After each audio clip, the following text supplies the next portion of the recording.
of the important things about that psalm we just looked at, Psalm 31, it's obvious how that applies to Jesus, how that psalm was picked up and thought to refer to Jesus and to his experience of crucifixion. But it started as just something that everyone could identify with, because we've all been in times of trouble.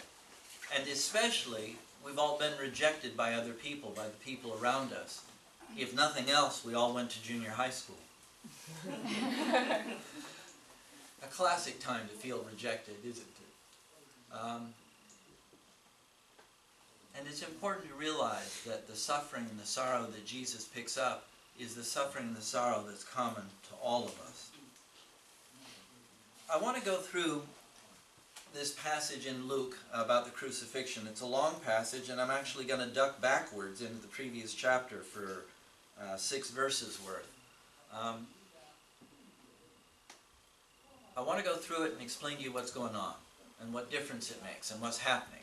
So I'm going to weave the sermon in and out of the readings, because I think that we don't always understand what's going on back here in these old passages, because these customs aren't our customs, these courts aren't our courts, this culture isn't our culture, and we don't do the kind of concentrated Bible study with reading of secondary sources and so on to all know and understand what's going on here. So I want to go through this, because when next week comes and it's Easter, I want us to have some idea of what went into making Easter what it is. So this is when Jesus has been arrested, and he's been hauled before the Sanhedrin, which is the ruling council of the Jews in Jerusalem and in Israel. And starting in chapter 22 and verse 66, when day came, the assembly of the elders of the people, both chief priests and scribes, gathered together, and they brought Jesus to their council. And they said, "If you are the Messiah, tell us." And he replied, "If I tell you, you will not believe. And if I question you, you will not answer. But from now on," he says, "the Son of Man will be seated at the right hand of the power of God." And all of them asked, "Are you then the Son of God?" And he said to them, "You say that I am." And then they said, "What further testimony do we need? We have heard it ourselves from his own lips." I'm going to break here. The official religious crime of which they're accusing Jesus is blasphemy. He's saying things about God that no one should be allowed to say. He's claiming to be the Son of God, although you'll note that he hasn't claimed it outright. And he's teased them with it. "You say that I am." What he said was, "You will see the Son of Man seated at the right hand of God." The Son of Man goes back to Ezekiel, one of the prophets of the Old Testament. And all Ezekiel meant by it, at least all you can tell from the text, is someone who has been appointed by God to be the representative of human beings before God. And that God is going to elevate the Son of Man, the one human being in whom all human beings are summed up, at his right hand. So, saying this about the Son of Man isn't necessarily claiming to be the Son of God. It will turn out that that's what it means. But it's not necessarily claiming it in the first place. What you really have to realize that's going on here is there are two kinds of people in this religious council. There are the chief priests and the Sadducees, and there are the scribes, the Bible teachers, and the Pharisees.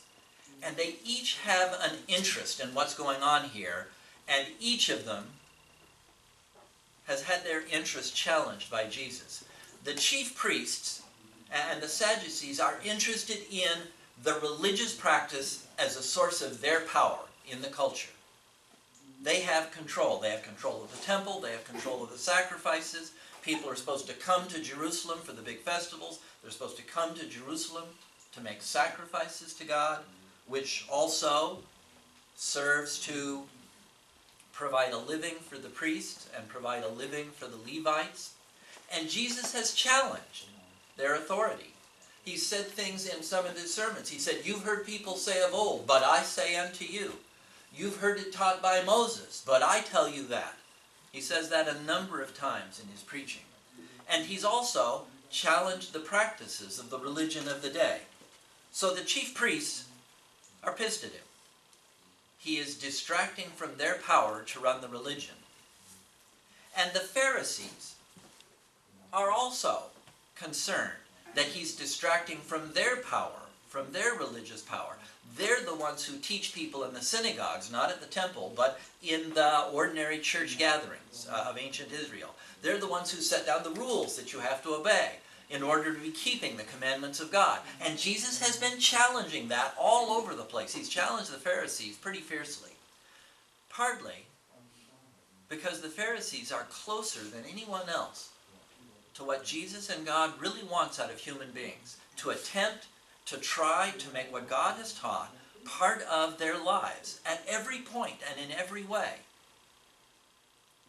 But they've got it wrong, even though they're trying to do the right kind of thing. And worst of all, they've rejected other people. One of the things that the Pharisees say is, I keep the commandments. This lawless crowd, these unwashed people, they don't keep all the commandments.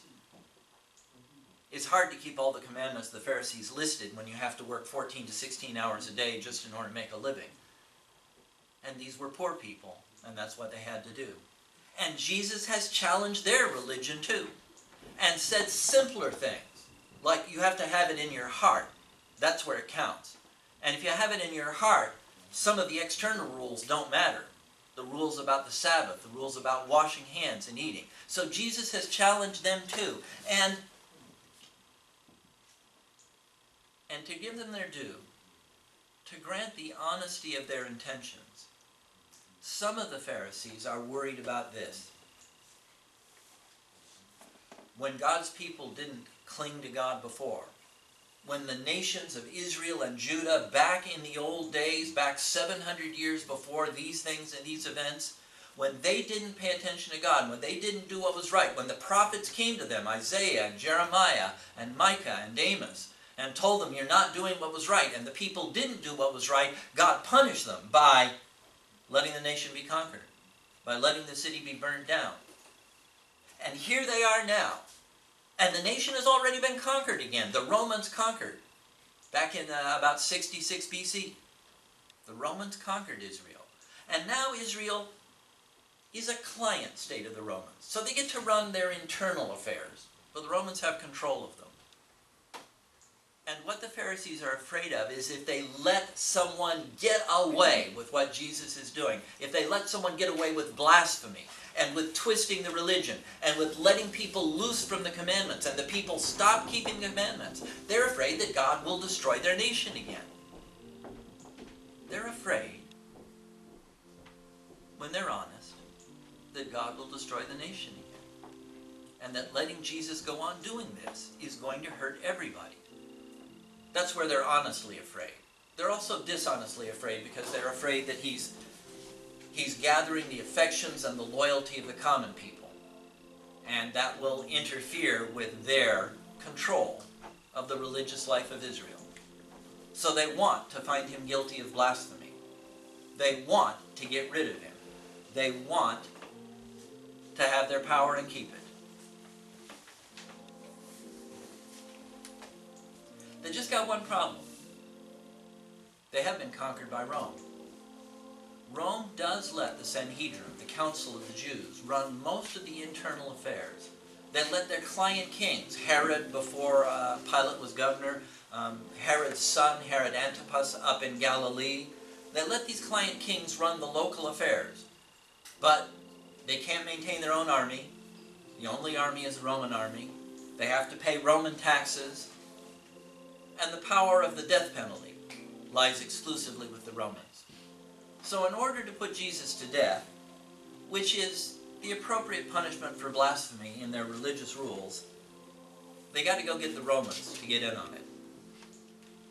So resuming in chapter 23. Then the assembly rose as a body and brought Jesus before Pilate, the Roman governor. And they began to accuse him, saying, "We found this man perverting our nation, forbidding us to pay taxes to the emperor, and saying that he himself is the Messiah, a king." Then Pilate asked him, "Are you the king of the Jews?" He answered, "You say so." And then Pilate said to the chief priests and to the crowds, "I find no basis of an accusation against this man." But they were insistent and said, "He stirs up the people by teaching throughout all Judea, from Galilee, where he began, and even to this place." You got to understand the dynamics here. Remember, in their own assembly, they said, "He's guilty of blasphemy, he should die." But when they took him to Pilate, they didn't say, "He's guilty of blasphemy, he should die," because as far as Pilate is concerned, he doesn't care. He doesn't care about blasphemy against the Jewish God. He doesn't believe in the Jewish God. The Romans had a smart thing they did. They let everybody they conquered keep their own religion. They let everybody they conquered keep their own religion because, after all, none of those gods were real. So letting people keep that religion is not dangerous at all, because those gods aren't going to rise up and they aren't going to do anything. What they did insist upon was that you not rebel against Rome. And the truth of the matter was, the Jews were a pain in the ass. The Jews had rebelled against Rome, small rebellions, little rebellions, several times already. In another place, a historian named Josephus lists 6 different rebellions, all small ones. They never got more than a few hundred, maybe a couple of thousand men at the most, interested in hiding out in the back country and gathering what weapons they could and trying to raise up the whole nation to fight against the Romans. And they never managed to raise up the whole nation to fight against the Romans. Not until 66 AD did they manage that.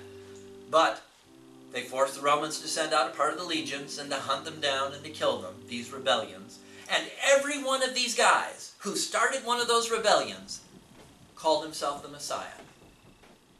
Because Messiah just meant the anointed one, and was the classic name of whoever God anointed to be the next king. All through the Old Testament, the kings who follow one after another are technically the Messiah, the anointed one to be the king of Israel.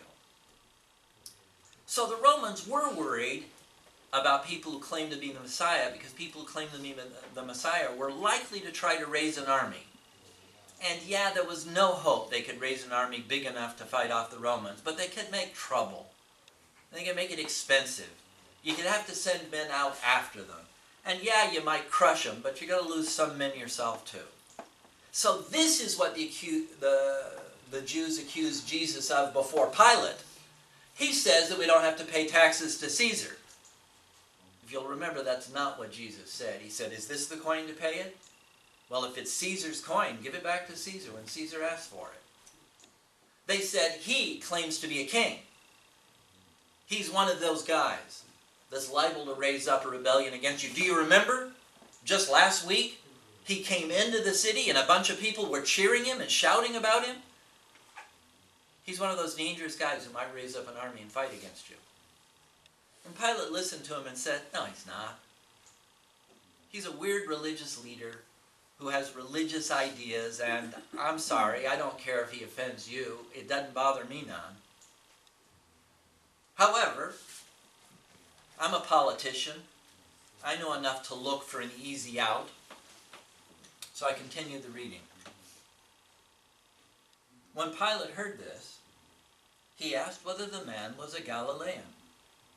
And when he learned that he was under Herod's jurisdiction, he sent him off to Herod, who was himself in Jerusalem at that time. And when Herod saw Jesus, he was very glad, for he had been wanting to see him for a long time, because he had heard about him and was hoping to see him perform some sign. He questioned him at some length, but Jesus gave him no answer.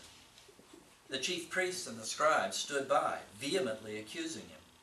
Even Herod with his soldiers treated him with contempt and mocked him. And then he put an elegant robe on him and sent him back to Pilate.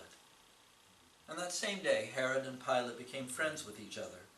Before this, they had been enemies. So Pilate sends Jesus off to Herod because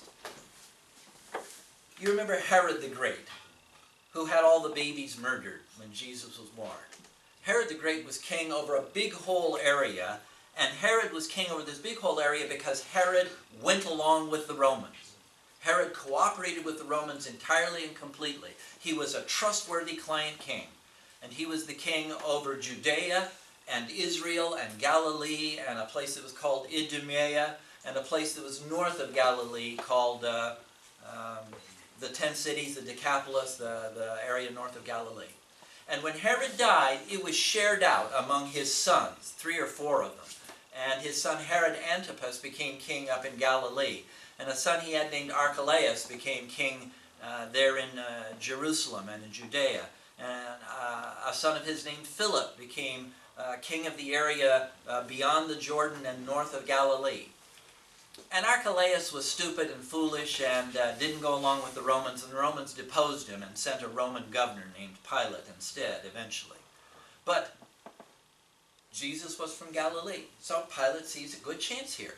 Hey, I've got a sticky situation here, I can hand it off to someone else. And he handed it off to Herod. And Herod had heard about Jesus. Jesus had been doing all this spectacular stuff. This is the Herod who had John the Baptist beheaded. And he heard about Jesus doing all this stuff, and he wanted to see him. You may remember that this Herod was fascinated by John the Baptist. Willing to cut off his head if it came to it, but fascinated by him. And he thought he might be fascinated by Jesus too, but Jesus just stood there and didn't do anything.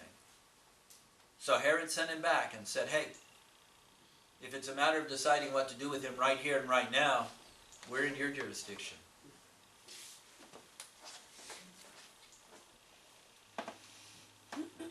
So Pilate then called together the chief priests and the leaders and the people and said to them, you brought this man to me as one who is perverting the people. And here I have examined him in your presence and have not found this man guilty of any of your charges against him. Neither has Herod, for he sent him back to us. Indeed, he has done nothing to deserve death. I will therefore have him flogged and release him. I just want us to know that even when Pilate thinks he's innocent, he has no qualms about having him flogged. Well, that's just automatic. He's one of the lower classes. They always deserve to be flogged if it comes to it. That's of no never mind. Really cynical. And then they all shouted out together, away with this fellow. Release Barabbas for us. Barabbas was a man who had been put in prison for insurrection that had taken place in the city and for murder. And Pilate, wanting to release Jesus, addressed them again, but they kept shouting, crucify him, crucify him. And the third time he said to them, why? What evil has he done? I have found in him no ground for the sentence of death. I will therefore have him flogged and then release him. But they kept urgently demanding with loud shouts that he should be crucified, and their voices prevailed. So Pilate gave his verdict that their demand should be granted, and he released the man they asked for, the one who had been put in prison for insurrection and murder, and he handed Jesus over as they wished. You may wonder why Pilate was willing to carry this through. Remember, Pilate was also under authority. He'd been sent to Jerusalem to be the governor of the Jews in Judea because Archelaus had sounded like he was going to rebel against them, and because the Jews were a rebellious people and hard to control, and Pilate's first and main job was to keep the Jews under control. To keep the Jews under control so the Romans didn't have to send legions of men. A legion was about 10,000 soldiers out to the eastern end of the empire to keep order there. And about 6 years before this, when Pilate first arrived, he made a stupid mistake.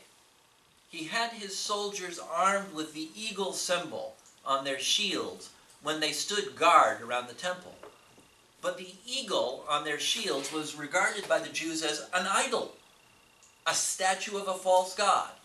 And the Jews blew up at it. And they started acting so wild that there was a minor riot in the streets, and Pilate had to back down. He had to agree that when he had soldiers guarding the area around the temple, they'd carry plain shields. That was embarrassing for him. But it also meant he'd learned the lesson. These people were touchy. And if you weren't careful, they'd go crazy. So even though he thought that Jesus had probably done nothing wrong, he also thought, he's nobody special. If I put him to death, it doesn't matter. And it'll keep peace around here. And I really don't want to have to tell my bosses back in Rome that I need 2 more legions sent out here in order to keep order. That won't look good for me. So that's why Pilate agreed.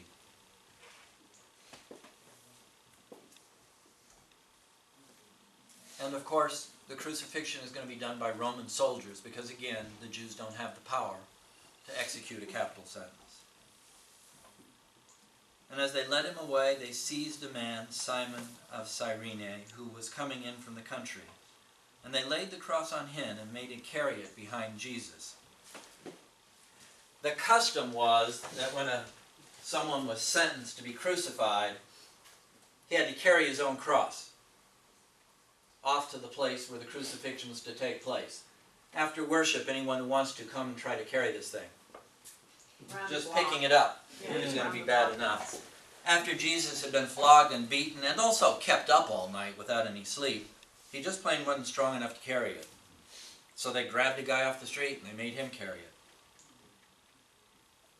And a great number of the people followed him, and among them were women who were beating their breasts and wailing for him. But Jesus turned to them and he said, "Daughters of Jerusalem, do not weep for me, but weep for yourselves and for your children.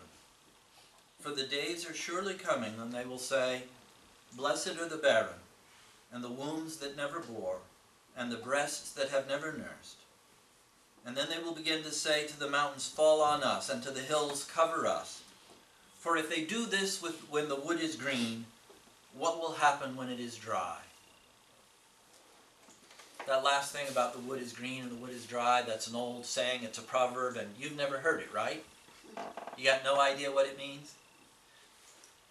In this case, it means, if they'll do this even to an innocent man, what are they going to do to the rest of you when you're guilty of rebellion against the Romans? Because Jesus says the time is coming when you will rebel against the Romans again. They did, just about 30 years after this. And the Romans came in and smashed them something awful. That's why he talks about those days are coming, where women will say it's better never to have ever had a baby than to have him killed in this war.